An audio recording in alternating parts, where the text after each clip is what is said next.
Do you know the difference between a crisis and an inconvenience? I do. A real crisis involves blood, sirens, and the cold, sterile smell of a hospital. An inconvenience is when my mother's television remote runs out of batteries. In my life, the latter happens far more often, yet it's always treated with the gravity of the former. My morning had started with a promise of productivity, a rare and precious thing for a freelance medical transcriber on a deadline. The voice of a cardiologist from Cleveland Clinic was murmuring through my headphones about an atrial fibrillation case, his words a complex rhythmic dance I translated into text. Then my phone rang, shattering the delicate focus. The caller ID was Mom. Of course. "Lena, darling, it's a disaster," she said, her voice trembling with manufactured fragility. It was a performance I knew by heart. I didn't even pause my typing. "What is it, Mom?" Her name was Maria, but in these moments, she was just Mom, a title that felt less like a term of endearment and more like a job description. "The television. It's broken. Completely black. I think it might have exploded inside." I closed my eyes for a second, picturing the intricate pathways of the human heart on my screen and the simple, infuriating circuit inside a plastic remote. I knew I was about to lose a client. The cardiologist could wait for no one. The 20-minute drive to her suburban prison, a sprawling family home she refused to leave, was a masterclass in suppressed rage. Each red light was a personal insult, each slow driver a conspirator in the theft of my time. This wasn't just about a lost morning, it was about the cumulative loss of my life in 20-minute increments. This client was paying top dollar for a 24-hour turnaround. Losing him meant losing a significant chunk of my income for the month. For what? For a 75-year-old woman's inability to comprehend the concept of double-A batteries. I gripped the steering wheel, my knuckles white, watching my quiet, self-sufficient life in my cozy downtown apartment recede in the rearview mirror. Her house smelled the same as always: potpourri, dust, and a faint, cloying scent of manipulative helplessness. Maria was sitting in her armchair, a hand pressed to her chest as if staving off a heart attack. "Oh, thank God you're here," she breathed. I ignored the drama and went straight to the television. I picked up the remote, a hefty, outdated thing with 100 buttons. I didn't even have to open it. I pressed the power button, pointing it at my phone's camera. No infrared light. It took me 30 seconds to walk to her kitchen junk drawer, find a new pair of batteries, and return to the living room. I swapped them, pointed the remote at the TV, and the screen flickered to life with the garish colors of a game show. "Oh," Maria said, her feigned illness vanishing instantly. "Well, would you look at that?" Then came the pivot. It was always seamless. "While you're here, darling, could you just pop over to the pharmacy for my prescription? And I haven't had a bite to eat. I've been so worried. Maybe you could whip up some soup. And these bills are so confusing." She gestured to a stack of envelopes on the coffee table. My phone buzzed in my pocket with an email. I didn't need to read it. I knew it was the client, firing me. I had just lost half a day and $500 because of 2 dead batteries. My own future, my retirement, my peace of mind. It was all just collateral damage in the daily war for my mother's comfort. By the time I got back to my own apartment that evening, the silence was both a relief and an accusation. The half-finished transcription glowed on my screen, a monument to my derailed day. Then the phone rang. It was my brother Alex, calling from his sleek, successful life in San Francisco. He was 45, a high-flying IT manager who believed his duty was fulfilled by the occasional, and not particularly generous, bank transfer. "Hey, Lena. Mom said her heart was acting up today. Sounded bad. Maybe we should look into getting a caregiver for a couple of hours a day. I can chip in some." "Chip in? as if my entire life wasn't the primary investment. An hour later, as if on schedule, my sister called from Berlin. Sophia, 38, the free-spirited artist. Her currency wasn't money, it was useless, long-distance emotional support. "Oh, Lenochka, you're just a saint. I heard Mom wasn't feeling well. You're so good to her. I went to the cathedral this afternoon and lit a candle for your health. You have to take care of yourself too." A candle. In Berlin. That was her contribution to the crisis. She was offering me smoke while I was the one putting out the fire, day after day. I thanked her, my voice flat and tired, and hung up. A saint. I looked at my pale, weary face reflected in the dark screen of my monitor. I didn't see a saint. I saw a fool. A 42-year-old woman who had forgotten the most important word in the English language. The one word that could save her life. The word was no. There are places that exist outside of normal time. Hospital waiting rooms are one of them. The air is a stale cocktail of antiseptic, anxiety, and bad coffee. I sat beside my mother on a vinyl chair that sighed every time I shifted my weight, listening to the clock on the wall tick off seconds of my life I would never get back. This was the routine checkup with her cardiologist, Dr. Evans, a biannual ritual of reassurance that always left me feeling anything but reassured. My mother, meanwhile, was playing the part of the brave patient, sighing softly and occasionally touching her chest as if to remind me of her fragility. She knew what few people understood. A doctor's office is a stage, and she was the star of the show. Dr. Evans was a man of charts and data, his face a neutral mask of professionalism. He clicked through my mother's latest test results on his monitor, the silence stretching thin between us. "Well, Maria," he began, turning to face us. "Your ejection fraction is a little lower than we'd like, and your blood work shows some markers for increased inflammation." He spoke in a calm, measured tone, but I, a veteran translator of medical jargon, heard the subtext. This wasn't a crisis. It was a statistical shift, a gentle nudge down a long, slow decline. For my mother, however, it was the opening she had been waiting for. She placed a trembling hand on the doctor's desk. "What does it mean, doctor?" In plain English. He gave a non-committal shrug. "It means we need to be more vigilant. With the chronic heart failure and the arthritis, there's an increased risk of falls and complications."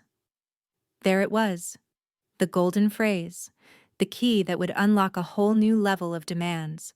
It wasn't a prescription for round-the-clock care or a diagnosis of imminent doom. It was a simple statement of risk, a medical professional covering his bases. But I saw the look in my mother's eyes. He might as well have handed her a signed and notarized carte blanche. She saw her opportunity, and she seized it with the desperation of a drowning woman grabbing for a life raft, even if she had to pull someone else under to stay afloat. The car ride home was a masterpiece of psychological warfare. For the first 10 minutes she was silent, staring out the window at the passing suburban landscape, a picture of quiet, tragic contemplation. I knew better than to break the silence. I was merely the chauffeur in her unfolding drama. Then she sighed, a sound heavy with carefully curated sorrow. "That big house," she began, her voice a soft murmur. "It feels so empty these days. So many stairs. What if I were to fall, Lena? Who would even know?" I kept my eyes on the road, my grip tightening on the steering wheel. Here we go, I thought. The foundation is being laid. "The doctor said to be careful, Mom. We can get you one of those life alert necklaces," I offered, my voice deliberately practical, a flimsy shield of logic against the emotional onslaught I knew was coming. She waved a dismissive hand, as if I'd suggested putting a Band-Aid on a mortal wound. "Oh, those silly things. It's not the same. It's the nights that are the worst. Lying there, listening to the house creak, thinking about my heart. She turned to look at me, her eyes glistening with unshed tears. Ah, if only I weren't so alone. If you were nearby, just in the next room, I would feel so calm. My heart would feel so much better. I didn't answer. I couldn't. A cold dread was creeping up my spine, a feeling I knew all too well. It was the feeling of a cage door swinging shut, so slowly and silently that you don't realize you're trapped until you hear the click of the lock. She wasn't asking for help. She was redrawing the map of my life, positioning her needs squarely in the center and erasing my little apartment, my independence, my future, from the picture entirely. She wasn't worried about falling. She was ensuring I would be there to catch her, even if it meant I had to fall myself. The worst part was that a small, treacherous voice in my head whispered, "She's right. She's your mother. What if something happens?" It was the voice of guilt, the ghost that haunted every good daughter, and I knew it was her most powerful weapon. Have you ever organized your own firing squad? That's what it felt like, setting up the Zoom call. I sent the invites to Alex in San Francisco and Sophia in Berlin, a carefully worded email about needing a family council to discuss mom's health. I even chose a time that was inconvenient for me, late evening in Ohio, which was afternoon for him and deep night for her, to preempt any excuses. There was a sliver of hope in me, a foolish, stubborn little thing that refused to die, whispering that maybe this time would be different. Maybe the doctor's words would be the splash of cold water they needed to finally wake up. Their faces blinked onto my screen, two disembodied heads from worlds that felt a million miles away. Alex was in his home office, a sterile white space with a single, expensive-looking piece of abstract art on the wall behind him. He looked impatient, like a CEO granting an audience to a junior employee. Sophia was in her studio, canvases leaning against the walls, her hair artfully messy. She gave me a wide, compassionate smile that cost her nothing. For a moment we were just three siblings, scattered by life, and I almost forgot why we were there. But then the pleasantries died, and the reason settled in the digital silence between us. I laid it out for them, calmly and factually. I repeated Dr. Evans's concerns using his exact phrases: chronic heart failure, increased risk of falls and complications. I didn't embellish or editorialize. I presented the problem as a shared one, a challenge we, as a family, needed to address. I watched their faces for a sign of genuine concern, a flicker of shared responsibility. I saw Alex's brow furrow in annoyance at the inconvenience of it all, and Sophia's face soften into a mask of theatrical empathy. They weren't hearing about their mother's health.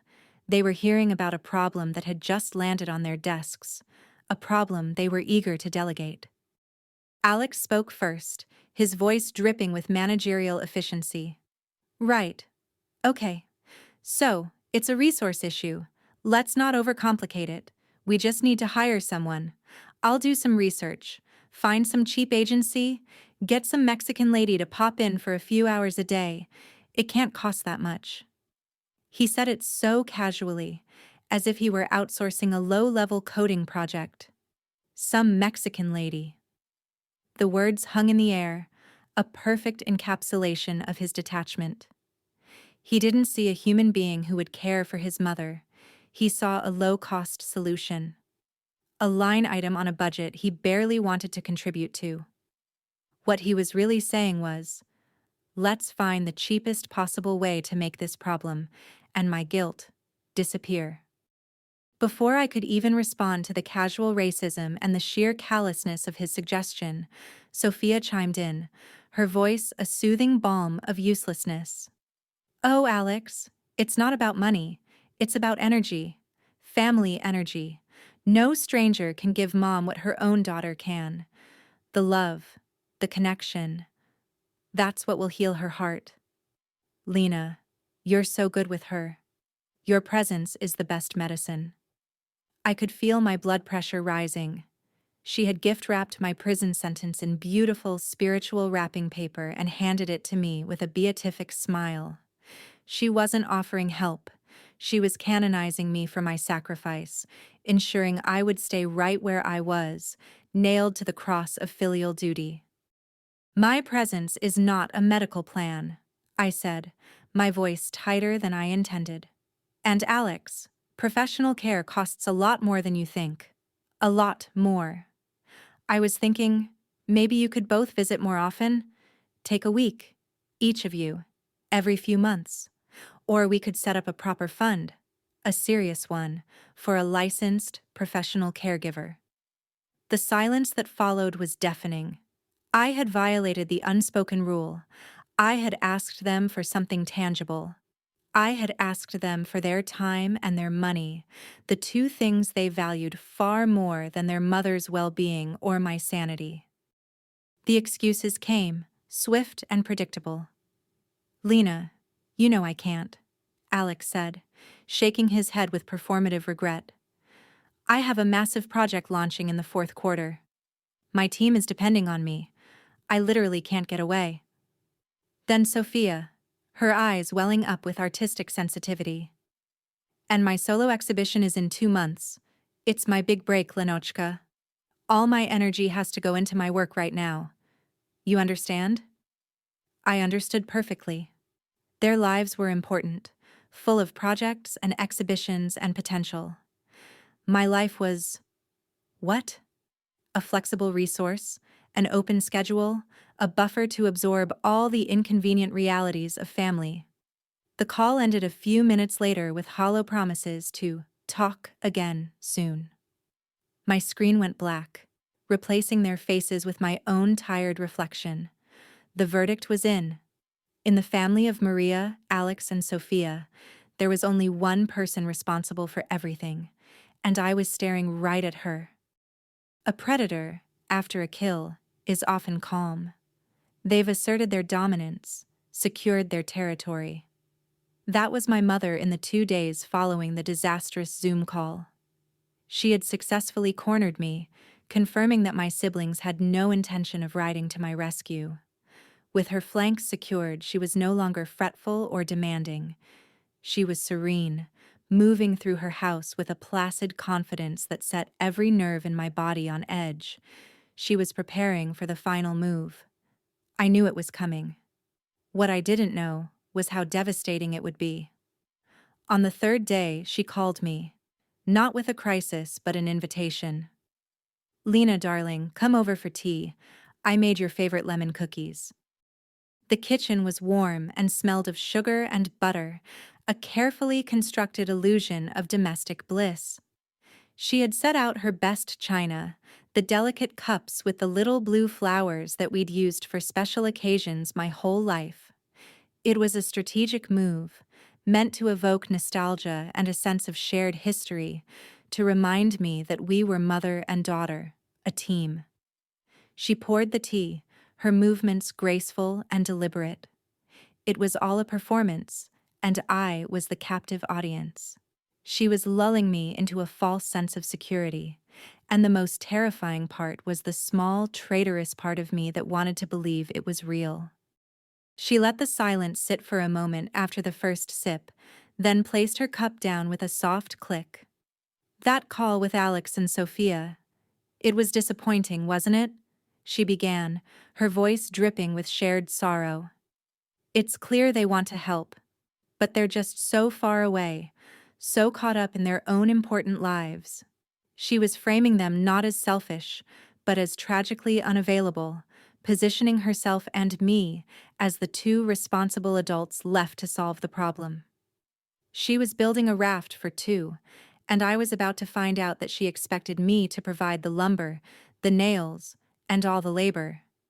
She was making us a we that isolated me from everyone else. "But you know," she continued, a bright, hopeful smile spreading across her face, "I've been doing a lot of thinking since that call, and I've come up with the most perfect solution. A way for us to solve everything, just the two of us." She leaned forward, her eyes sparkling with what she genuinely believed was brilliance. "I know you worry about me being here alone. And I worry about you, all by yourself in that little apartment. So, I figured it out." She paused for dramatic effect, taking my hand across the table. Her skin was soft and cool. "You'll sell your apartment. It's in a great location. It'll sell in a week. We'll take the money and we'll build a beautiful, cozy studio for you right here, an extension off the back of the house. You'd have your own entrance and everything." The world seemed to stop. The ticking of the grandfather clock in the hall became a deafening drumbeat. I felt the warmth of the teacup in my hands, a grounding sensation in a universe that had just tilted off its axis. My apartment. My home. The one place on earth that was mine. The single biggest investment I had ever made in my own future. My only real security. She was talking about liquidating my life as if it were a common stock. And she wasn't finished. "And the best part," she said, her voice rising with excitement, "is that whatever money is left over after the construction will become our fund. A nest egg for my future medical bills and whatever else we might need. We'd be together, you'd be safe, and I'd be looked after. Isn't it just a genius plan?" I stared at her. I saw her mouth moving, but the sound was replaced by a roaring in my ears. She was still smiling, a wide, expectant, loving smile. She genuinely thought she had just offered me a gift. In her mind, she had solved a complex problem with elegant simplicity, never once considering what the solution would cost me. Because to her, I had no value outside of my utility to her. I wasn't her daughter. I was her retirement plan, her live-in caregiver, her emergency response system. I opened my mouth to say something, to scream, to laugh, to cry, but nothing came out. The chapter ended with the absolute deafening silence of a woman who was looking at her mother and realizing she was, and always had been, completely and utterly alone. How long does it take for a life-altering shock to wear off? For me, it was the time it took for the tea in my cup to go from hot to lukewarm.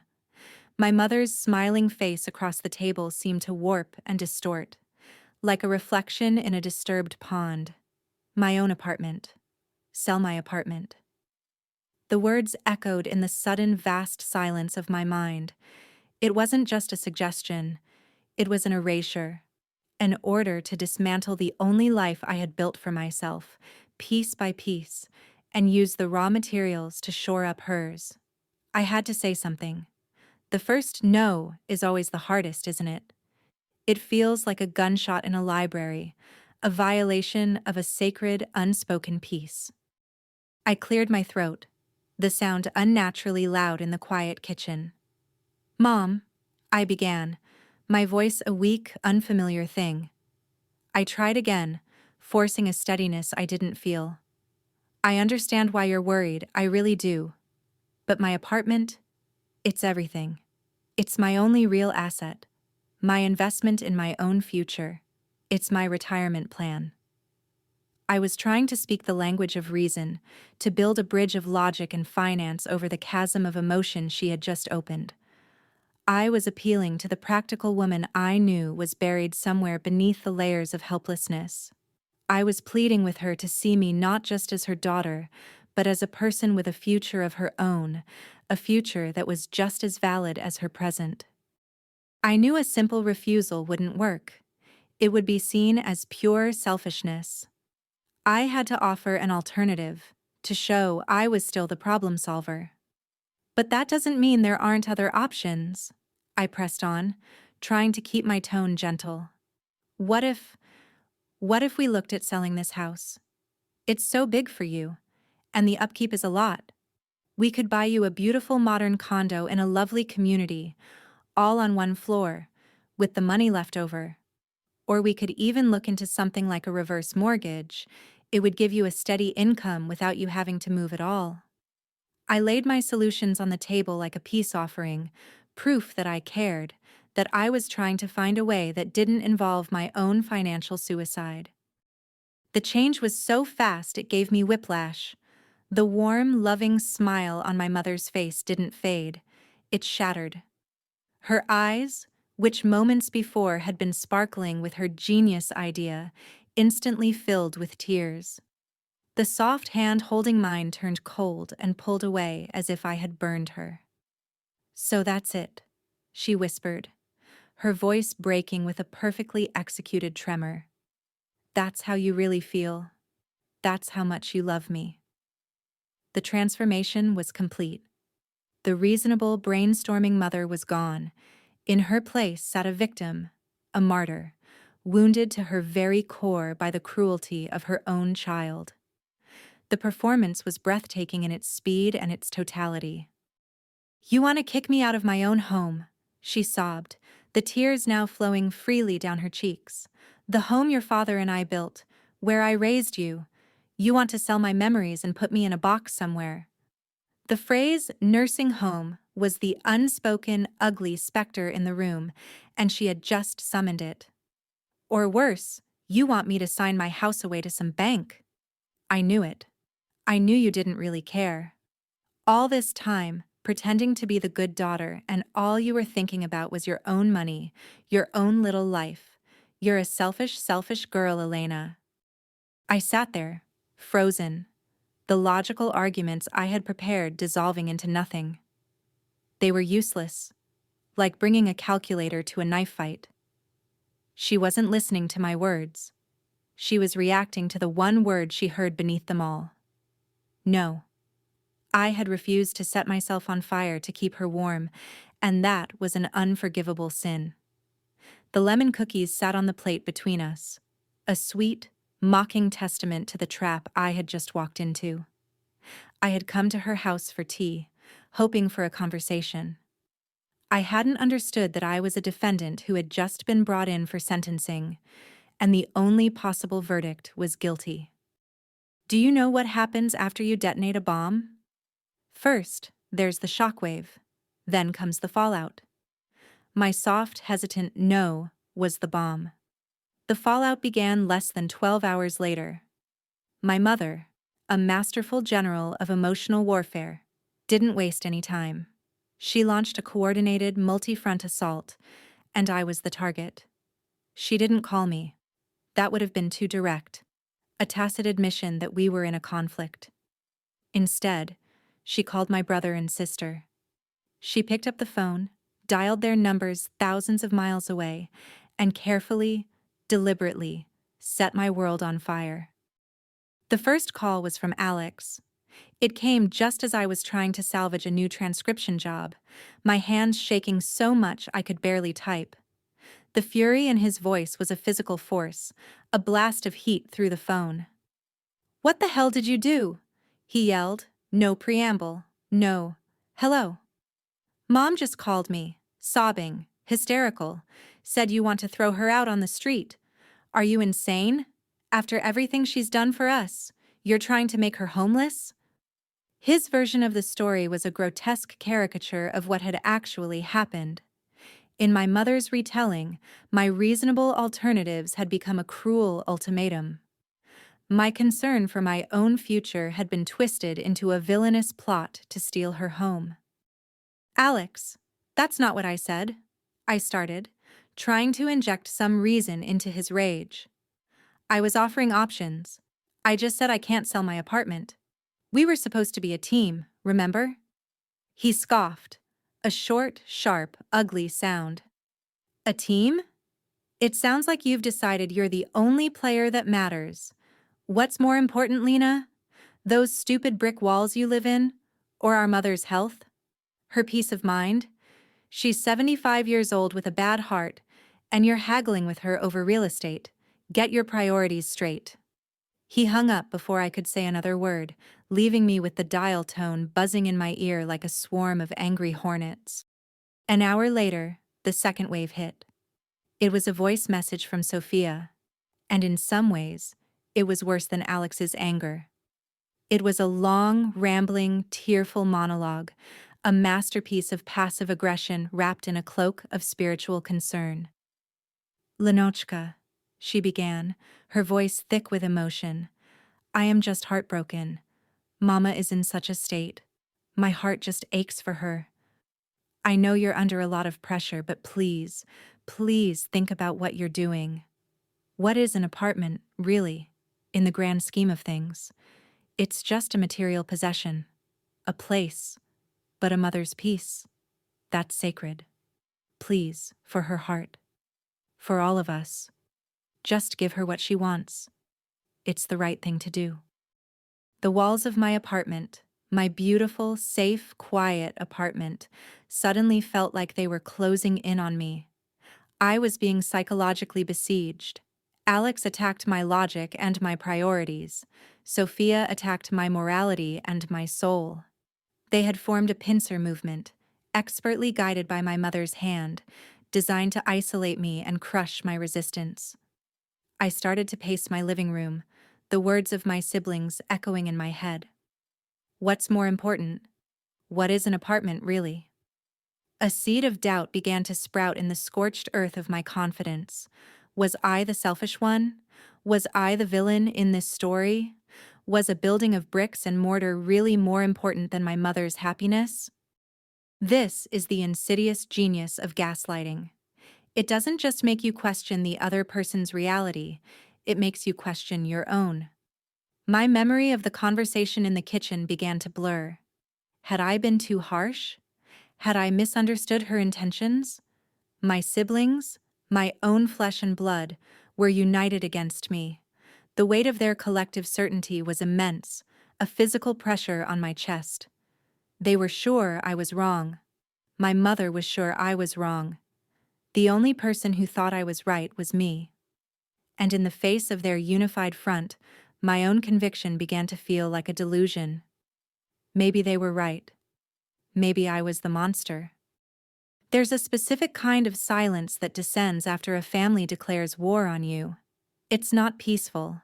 It's heavy, thick with unspoken accusations and the vibrating hum of mobile phones that aren't ringing. For 48 hours, I lived inside that silence, a prisoner in my own home. I'd stare at my computer screen, the words of a surgeon's report blurring into meaningless shapes. Then I'd look at my phone, rereading the angry text from Alex and the tear-stained voice message from Sophia. Am I the selfish one? The question had become a relentless drumbeat in my head, eroding my sanity with each beat. At the edge of a complete breakdown, I did the one thing I hadn't done yet. I reached out. I called the only person on Earth who wasn't a part of this toxic ecosystem, my friend, Sarah. Sarah and I have been friends for 20 years, since before I became a full-time daughter. She's a no-nonsense high school chemistry teacher who believes in facts, evidence, and calling things by their proper names. She's the one person who has ever looked me in the eye and asked, "But what do you want, Lena?" We met at a small, noisy coffee shop downtown, a neutral territory far from the battlefield of my life. I felt like a refugee seeking asylum, and the moment she saw my face, her brisk, cheerful demeanor softened into concern. I didn't even have to say much. She took one look at my haunted eyes and said, "Oh, honey, what have they done to you now?" I told her everything. The words tumbled out of me in a jumbled, desperate rush. The doctor's appointment, the Zoom call, the genius plan, my timid no, and the subsequent firestorm of accusations. As I spoke, I could hear the doubt in my own voice. I was presenting the evidence, but I was also presenting their case against me. Maybe they're right, Sarah, I finished, my voice barely a whisper. Maybe it's just a place. Maybe I'm putting a bunch of bricks and drywall ahead of my own mother. I felt pathetic, a 42-year-old woman asking for permission to own her own life. Sarah listened without interrupting, her gaze sharp and focused. When I was finished, she didn't offer comforting platitudes. She didn't say, "I'm sure they don't mean it." Instead, she put her mug down on the saucer with a firm, definitive click and stared at me. "Are they out of their goddamn minds?" she said, her voice low and furious. The bluntness of it was like a splash of icy water. "Lena, listen to me. This isn't about bricks and drywall. This is about your life, your independence, your future. That apartment is the only thing on this entire planet that belongs to you and you alone. It's your anchor. They are not asking you to give up walls. They are asking you to give up yourself." Her words sliced through the fog of guilt that had been choking me. She leaned in closer, her eyes blazing with a protective fire I hadn't seen in anyone for years. "Think it through," she commanded. "If you sell that place, if you build that little studio in her backyard, what happens? You become her permanent, on-call, unpaid servant. You will have no assets, no escape route, no leverage. You won't be her daughter living nearby. You'll be her hostage. This isn't a plan for her care. It's a hostile takeover of your life." Hostage. The word hung in the air between us, brutal and terrifyingly accurate. It was the word I had been searching for. I walked home from the coffee shop in a daze. The city noise, which usually grated on my nerves, felt distant and muffled. Sarah's words were a ringing bell of clarity in my head. Hostile takeover. Your life. Your independence. I reached my building and stood on the sidewalk, looking up at my window on the third floor. I saw the light from my lamp, a warm yellow square against the twilight sky. For weeks, I had been seeing it through my family's eyes, a selfish asset, an obstacle. Now, for the first time in a long time, I was seeing it through my own. I saw a refuge. I saw a future. I saw home. I unlocked my door and stepped inside. The apartment was quiet, filled with the scent of my books and the faint aroma of the coffee I'd brewed that morning. I walked through the small space, my fingers trailing along the back of my worn velvet armchair, across the cool wood of my dining table, over the spines of the novels lining my bookshelf. These weren't just things. They were choices I had made, pieces of a life I had painstakingly assembled. I looked out the window at my view of the quiet, shared courtyard, a little patch of green in the middle of the city. A feeling began to swell in my chest, a feeling so unfamiliar, it took me a moment to name it. It wasn't guilt. It wasn't doubt. It was a hot, pure, righteous anger. This was mine, and I would not let them take it. Anger is a powerful fuel, but unless you channel it, it just burns you up from the inside. For the first time in my life, I decided to build something with that fire instead of letting it consume me. The meeting with Sarah had been the spark. It didn't just clear my head. It changed my entire strategy. I had spent years reacting, defending, and justifying. My default mode was emotional response. That was over. My family thought I was a soft-hearted pushover who could be manipulated with guilt. It was time to show them I was also a meticulous, pragmatic, and fiercely organized professional. I was a medical transcriber. My entire job was to take chaotic, rambling dictation and turn it into a clear, logical, and factual report. I decided to do the same thing with my life. The next morning, I didn't agonize. I acted. I made 3 phone calls, my voice crisp and businesslike. The first was to a highly recommended realtor Sarah knew. The second was to a lawyer specializing in elder care. The third was to a financial advisor. I set up meetings for the following week, framing my situation not as a messy family drama, but as a complex logistical problem requiring expert analysis. I was no longer the daughter in crisis. I was the project manager. My opponents in this battle, my mother, Alex, and Sophia, were all driven by emotion, laziness, and ego. I would fight them with the one weapon they didn't have and wouldn't understand: cold, hard, indisputable data. The realtor, a sharp woman named Patricia, met me at my apartment first. She walked through the space, her eyes taking in the details, the hardwood floors, the updated kitchen, the view of the courtyard.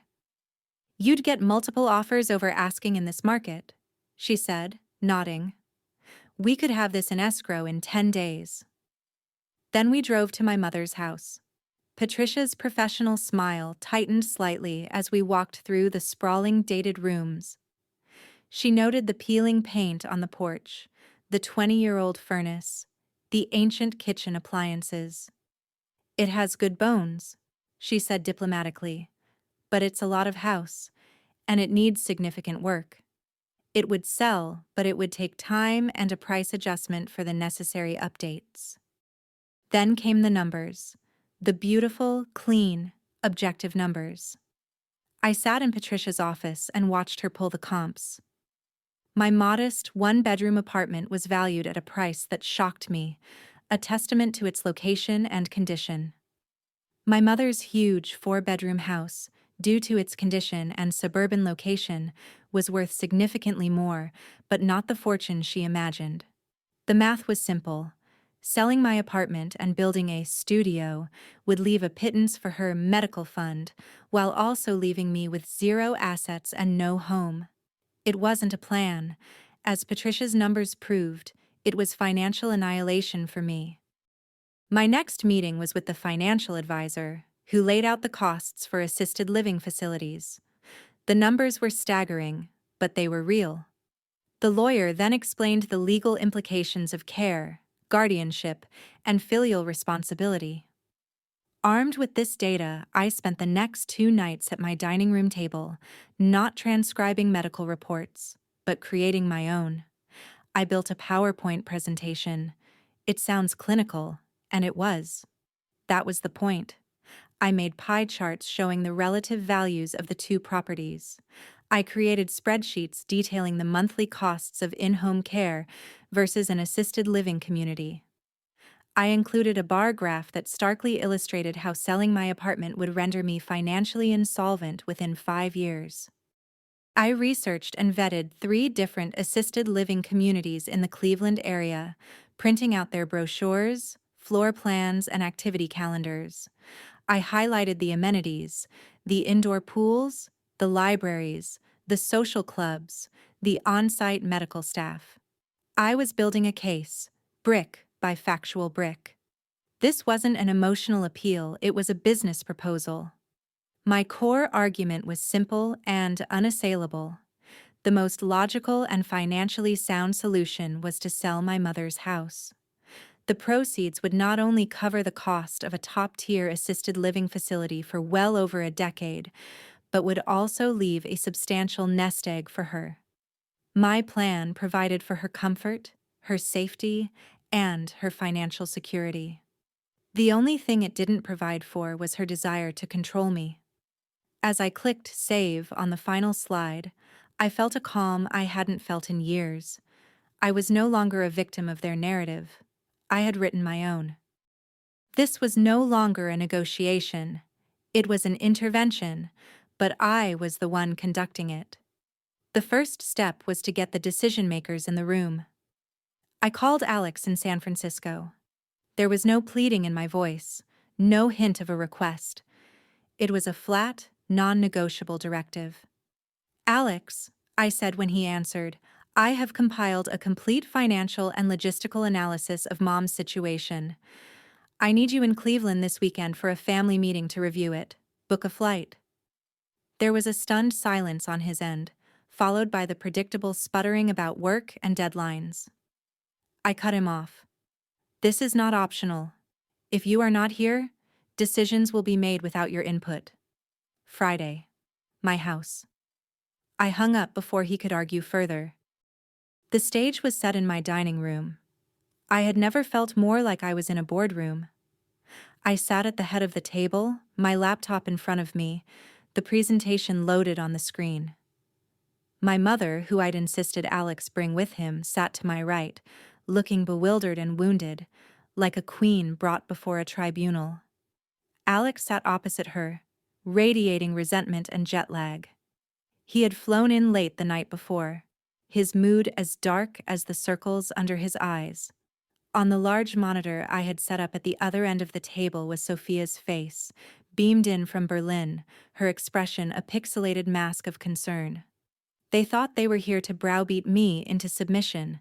They had no idea I had changed the rules of the game.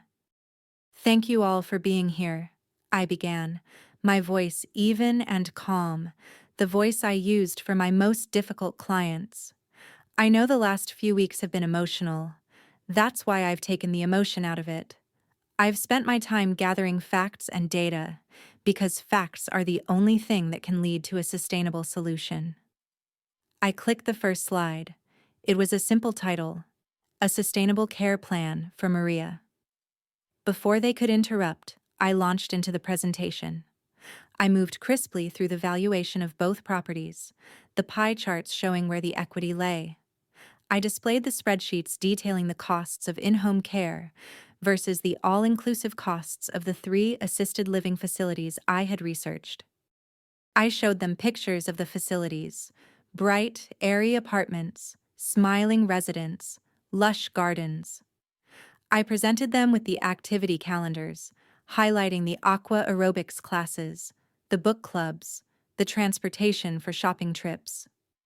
I laid out a clear, logical, step-by-step plan: sell the house, move mom into the facility of her choice, invest the remaining capital in a managed trust fund to cover all her expenses for the foreseeable future. My plan gave her safety, medical supervision, a social life, and complete financial security. It was airtight. It was sensible. It was compassionate. And it required absolutely nothing from me except logistical help with the transition. As I finished, I looked at their faces. I had presented them with an elegant, bulletproof solution. What I got back was an explosion. My mother was the first to break. A low, wounded sound escaped her lips, and then she buried her face in her hands, her shoulders shaking with sobs. "A home," she cried, her voice muffled. "You want to put me in a home? This is a betrayal. After I gave you my life, you want to get rid of me." The logic, the data, the pictures of the swimming pool, it all vanished, replaced by the raw, powerful narrative of the abandoned mother. Alex slammed his hand on the table, making the monitor with Sophia's face on it jump. "This is ridiculous. I flew all the way out here for a damn PowerPoint presentation. I don't have time for this. Do you have any idea what it will take to sell that house? The cleaning out, the repairs, the staging? I have a job, Lena. A career. I can't spend the next 6 months managing a real estate project." I looked from my weeping mother to my furious brother, then to Sophia's face on the screen, her eyes wide with horror. But the energy of the family home," she stammered. "The memories. You can't put a price on that, Lenochka." They weren't refuting my facts. They were ignoring them completely. My data was irrelevant. My spreadsheets were meaningless. The only thing that mattered was the single unspoken truth that underpinned their entire existence. My life was the resource that was supposed to be spent. My brother was angry not because my plan was bad for our mother, but because it was inconvenient for him. My sister was upset not because my plan was illogical, but because it was emotionally untidy. They stared at me, a united front of outrage, and in that moment, I understood. I hadn't brought a presentation to a family meeting. I had brought a spreadsheet to a firefight, and the logic I thought was my armor had just melted away, leaving me completely exposed. I thought the disastrous meeting was the climax of the battle. How naive I was. It was just the end of the civilized negotiations. What came next was uglier than I could have ever imagined. My brother Alex, the efficient IT manager, viewed my refusal to capitulate not as a personal stance, but as a system error that needed to be bypassed. If logic wouldn't work, and yelling wouldn't work, he would simply find a more powerful tool. He decided to escalate. He decided to try and break me. He left Cleveland the day after the meeting, not speaking a word to me, his silence more menacing than his anger. For a few days, a tense quiet descended. I foolishly believed it was a stalemate. It wasn't. It was the calm before he deployed his nuclear option.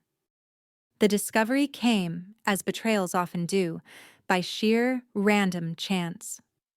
I was sorting through my mail, a mundane pile of bills and junk circulars. Tucked between a credit card offer and a pizza coupon was an envelope from a legal firm downtown I didn't recognize. My name was on it, but the address was slightly wrong. My street, but my mother's house number. The mail carrier must have corrected it. I almost threw it away, assuming it was a misdelivery. But a cold flicker of suspicion made me pause. I opened it. Inside was a standard form letter, a carbon copy of correspondence between two law offices. And as I read the first sentence, the floor seemed to fall away beneath me. The letter was from an attorney representing my brother, Alex. It was addressed to another attorney. It was a formal inquiry, outlining the initial steps for establishing a legal guardianship over our mother, Maria. I read the words, but my brain struggled to process them. Guardianship, diminished capacity, fiduciary control. The letter cited her deteriorating health and recent emotional distress. And then I saw it, the phrase that felt like a physical blow to the stomach. Due to the undue influence and uncooperative behavior of her daughter Elena, who is currently acting against her mother's best interests. I had to read it 3 times before the full monstrous implication sank in. This wasn't just about the house anymore.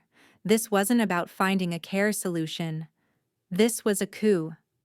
Alex was making a legal move to seize control of my mother's finances and decision-making power. By painting me as a hostile and harmful influence, he could potentially get a court to grant him the authority to make all decisions on her behalf. Decisions like, for example, forcing the sale of assets or leveraging her estate. It was a strategic, brutal, and deeply personal attack. He wasn't just trying to win an argument, he was trying to legally erase me from the equation, to render me powerless.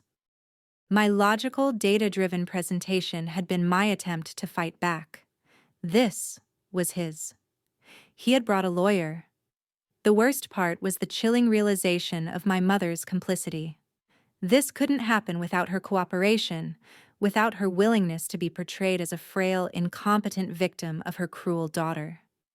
She must have agreed to this, weeping into the phone to Alex, giving him the ammunition he needed to load this legal weapon and aim it straight at my heart. The memory of her sobs at the dining room table took on a sinister new meaning. Were they tears of genuine hurt, or the calculated performance of a woman who had already agreed to a plan to destroy her own child? I stood in my quiet hallway, the letter trembling in my hand. The silence of my apartment, once a comfort, now felt like the silence of a tomb. They had outmaneuvered me in a way I never saw coming. They had taken our private family conflict and were preparing to drag it into the cold, impersonal world of the legal system. This wasn't a fight I could win with spreadsheets and pie charts. This was a character assassination. It was a declaration of war, and the letter in my hand was the formal notice. My brother, the man who couldn't be bothered to fly home for a week to help, had found the time and the money to hire a lawyer to stab me in the back. That night, for the first time, I didn't feel angry. I felt a cold, terrifying dread. I was fighting for my future. I hadn't realized they were fighting to take it from me for good. The dread I felt holding that letter lasted for exactly 1 night. I lay in bed, staring into the darkness, picturing courtrooms and judges and the smug, triumphant face of my brother. But with the first gray light of dawn, the fear burned away, leaving something cold and hard and clear in its place. Resolve. They thought a legal threat would make me crumble. They had fundamentally misunderstood the last 42 years of my life.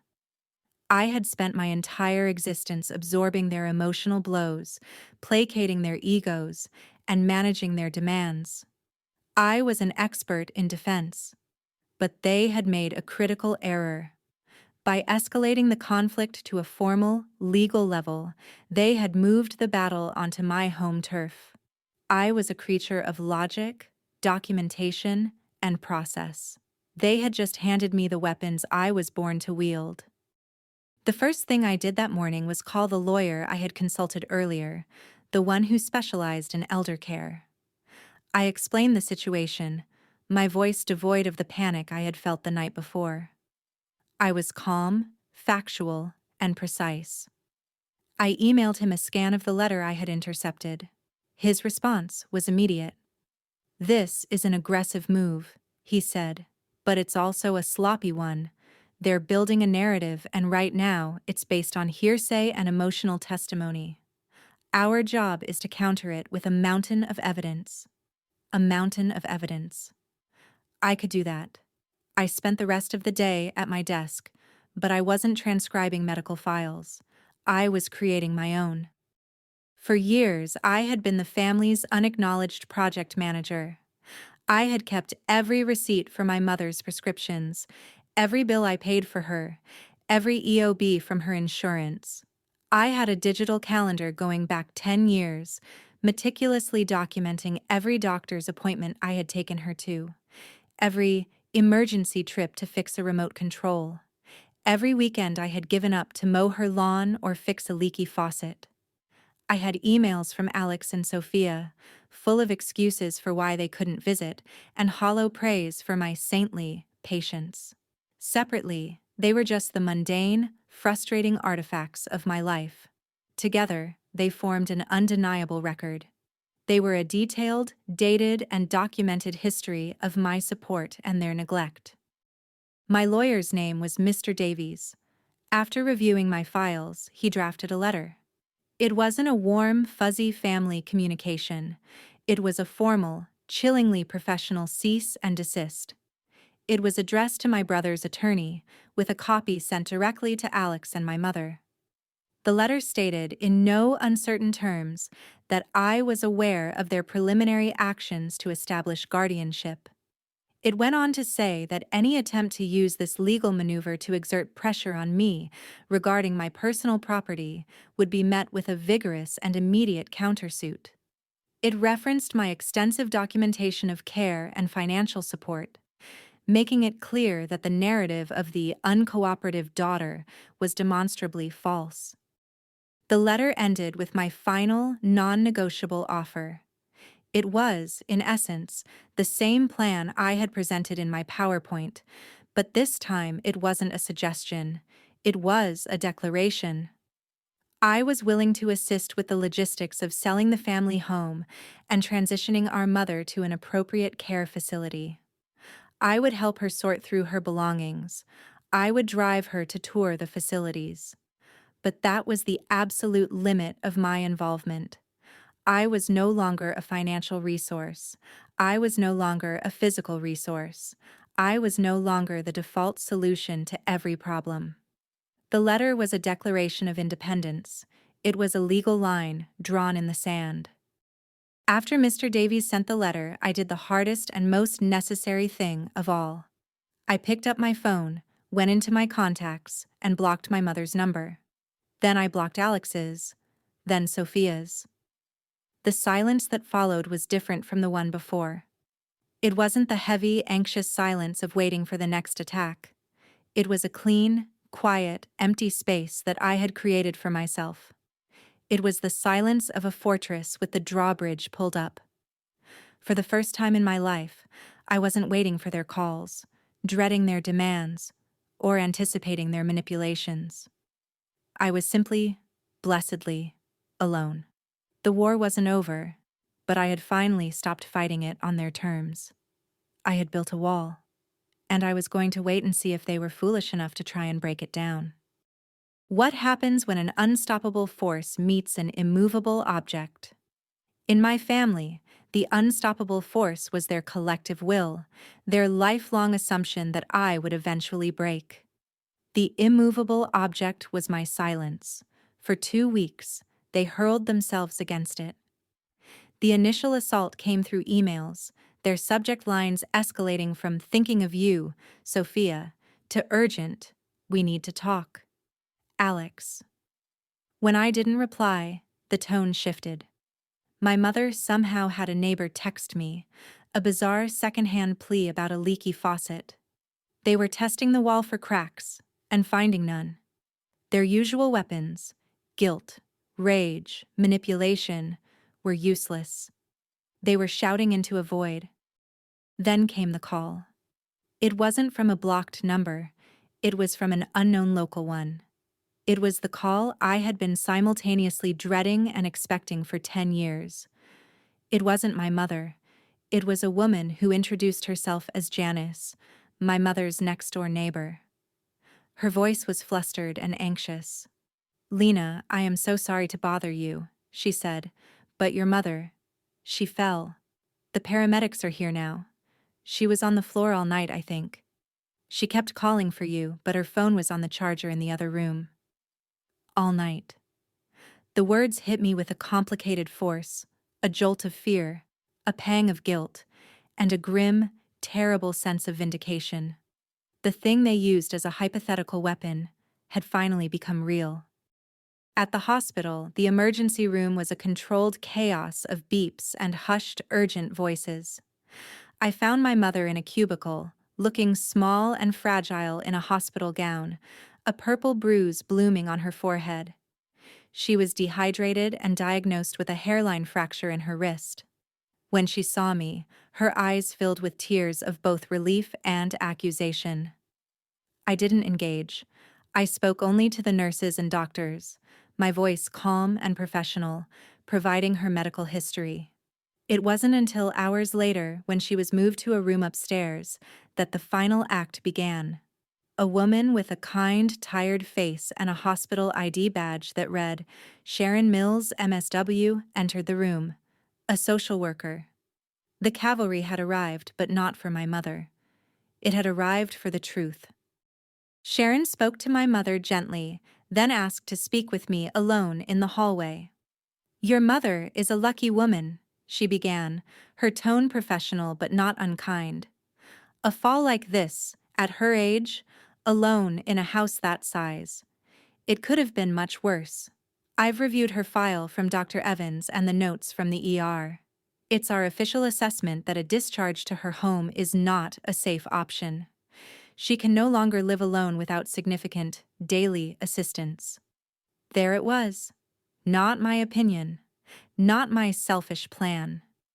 It was an official, medical, and legal conclusion, a verdict delivered by an impartial officer of the court of reality. I simply nodded, the silence I had cultivated for weeks now my greatest strength. The rest was an inevitability, like watching the final scene of a play where you already know the ending. I made one phone call to Alex. "Mom is in the hospital," I said.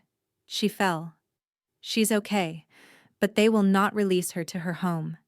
The social worker has determined she can no longer live alone." I let the words hang in the air. I could hear the panicked intake of his breath, the frantic whirring of his mind as he realized all his escape routes had just been sealed off. His anger, his legal threats, his accusations. They had all been rendered meaningless by one 75-year-old woman's collision with a hardwood floor. My plan was no longer a hostile suggestion. It was the only available lifeboat. "I'll be on the next flight," he said, his voice flat with defeat. The unstoppable force had finally, irrevocably, hit the immovable object, and the object had won. Epilogue. 6 months. What does freedom sound like? It sounds like this: the gentle hum of the refrigerator, the distant murmur of traffic 3 floors below, the soft clink of my wine glass as I set it down on the wooden coffee table. For years, silence was an enemy, a void that was always, inevitably, filled by the ringing of my phone and a manufactured crisis. Now, silence is a sanctuary. It is the sound of my own life, uninterrupted. The house, that great suburban monument to my family's dysfunction, was sold 2 months ago. The closing was a quiet, sterile affair conducted mostly through email. I have not set foot in it since the day I helped pack the last box. My mother lives in a bright one-bedroom apartment at a place called Oakwood Terrace. I visit her twice a week, on Tuesdays after work and Saturdays before I do my grocery shopping. It's a schedule, not a summons, and that makes all the difference. She still complains, of course. It's her primary language. The food is too bland, her neighbor watches her television too loudly, the water in the aqua aerobics class is too cold. But last week, in the middle of a rant about the quality of the coffee, she mentioned that her friend, a woman named Beverly, saved her a seat at bingo. A friend. She said it so casually, but it was a tectonic shift.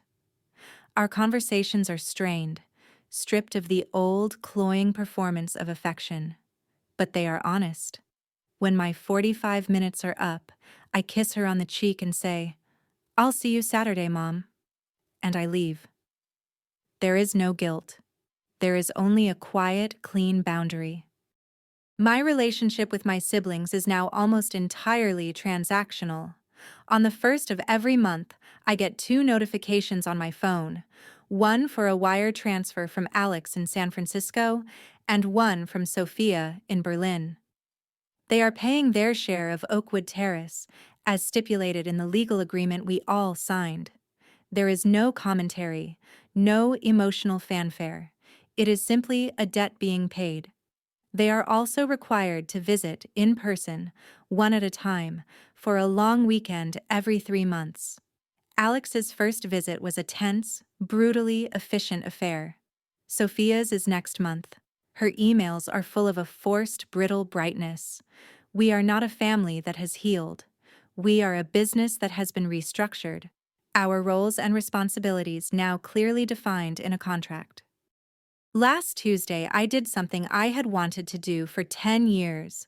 I walked into a local arts center and signed up for a beginner's pottery class. This evening, I still have clay under my fingernails, a gritty reminder of my 2 hours at the wheel. For the first time in what feels like a lifetime, I spent an evening doing something that was entirely unproductive, entirely for myself. I made a lopsided, wobbly little bowl that will probably fall apart in the kiln. And I have never been more proud of anything. It is a small, useless, beautiful thing that I made with my own 2 hands, in my own time. It is a start. I take another sip of wine, looking around my apartment. My sanctuary. My home. There is no grand, cinematic feeling of triumph, no soaring music in the background. I didn't win a prize. What I feel is something deeper, something quieter. It is the calm, profound contentment of a soldier who has finally come home from a very, very long war. The victory was not without its casualties. I lost the family I thought I had, the comforting, toxic illusion of us against the world. But what I gained was so much more valuable. Lying in the rubble of that old life, I found the one person who had been buried there all along. I found myself.